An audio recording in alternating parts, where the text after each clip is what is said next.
Hello guys, I hope you all are preparing for the JCA exam very sincerely.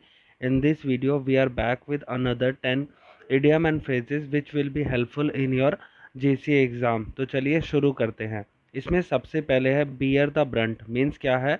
Taking the main force often of a criticism और unpleasant event. अब जैसे इसको एक example से समझिए, ये एक टेबल है और इस पे बॉल गिर जाए तो ये बॉल क्या टेबल क्या है? बॉल का सारा फोर्स झेल रहा है, तो इसको कहेंगे table is bearing the brunt of ball. तो इसको एक नोवाइस तरह का समझ चुके हैं, अब हम समझते हैं इसको एक एग्जांपल से। When the teachers and other government employees went on a strike they did not realise they would have to bear the brunt of public anger when they go back to work. मतलब क्या? उनको वह pressure झेलना पड़ेगा public anger का जब वो वापस आएंगे अपने काम पे। तो अगली बार से अगर आपसे कोई ये कहे बियर द ब्रंट ऑफ, तो समझिएगा take the main force often of a criticism और अनप्लेजेंट इवेंट। मतलब क्या है? सारा प्रेशर झेलना कोई वो होता है अक्सर क्रिटिसिज्म का या फिर अनप्लेजेंट इवेंट का। अब इसमें 12 है burn the candle at both ends. इसका मीनिंग होगा एग्जॉस्ट समवन एनर्जीज और resources by leading a hectic life. मतलब सपोज ऐसे एग्जांपल से समझिए, एक कैंडल है, आप उसको दोनों तरफ से आग लगा दीजिए तो वो उसकी जलने की स्पीड जो है बहुत तेज हो जाएगी। तो वैसे ही किसी के एनर्जी या फिर रिसोर्सेज को बहुत तेजी से कम करना by leading a hectic life. अब इसको एग्जाम्पल से समझते हैं। एग्जाम्पल्स है इसमें she has been burning the candle at both the ends by doing a full time job and preparing for international English language test exam. मतलब क्या है? इसका मतलब क्या है?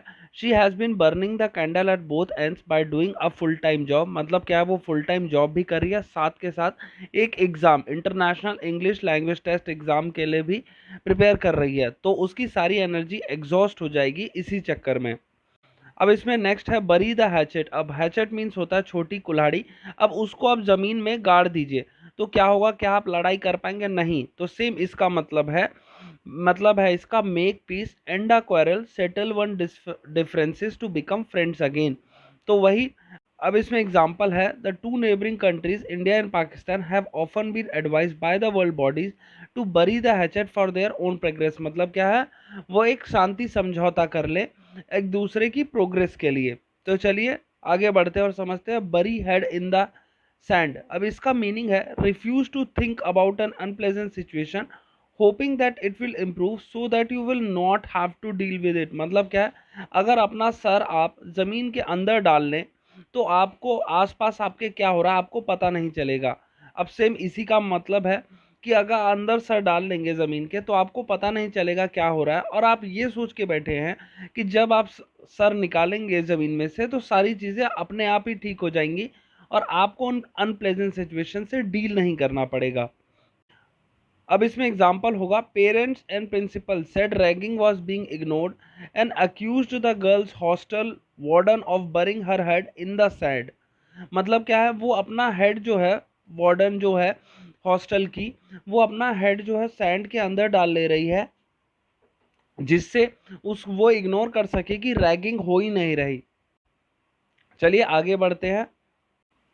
अब इसी में आगे है ब्लू ब्लड। इसका मीनिंग होता है डिसेंट फ्रॉम नोबिलिटी और एरिस्टोक्रेट। इसका मतलब क्या है? ऐसा बंदा जो किसी रॉयल फैमिली से बिलोंग करता है उसको कहते हैं a person with blue blood. इसी में एग्जांपल होगा she often tell her friends that she has blue blood flowing through her veins. मतलब क्या है? वो अपने दोस्तों को कई बार कहती है कि उसके वेन्स में ब्लू ब्लड। मीनिंग क्या है? वो एक एरिस्टोक्रेट है या फिर बिलोंग करती है एक नोबल फैमिली से।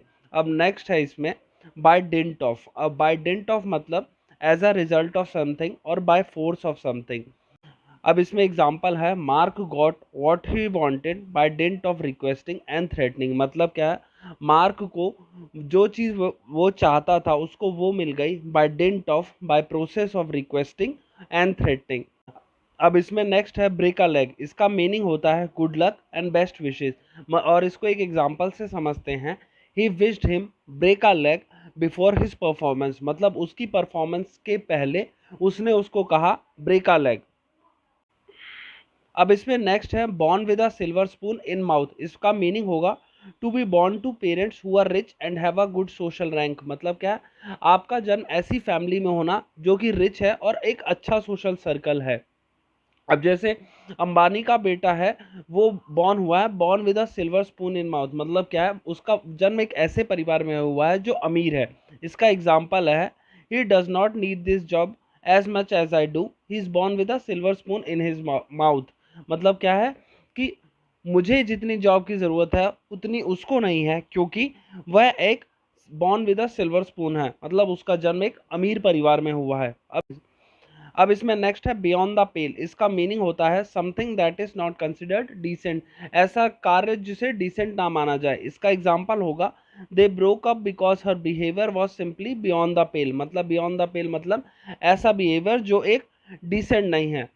ऑलराइट गाइस, ये थे आज के 10 idiom and phrases starting with B alphabet. अगर आपको जेसीए से रिगार्डिंग और भी इंफॉर्मेशन चाहिए या फिर इसके रिगार्डिंग और वीडियोस देखनी है तो आप मेरे चैनल को सब्सक्राइब कर सकते हैं, वीडियो को लाइक कर सकते हैं। और मैंने एक प्लेलिस्ट बना रखी है जिसमें ऐसी जेसीए से रिगार्डिंग छोटी छोटी डिटेल्स मैंने डिस्कस कर रखी हैं, आप उसको जाके देख सकते हैं और अपने एग्ज़ाम में और हेल्प कर सकते हैं प्रिपरेशन में। ऑलराइट गाइज, वीडियो अच्छा लगा हो तो वीडियो को लाइक कीजिए, चैनल को सब्सक्राइब कीजिए। Thank you.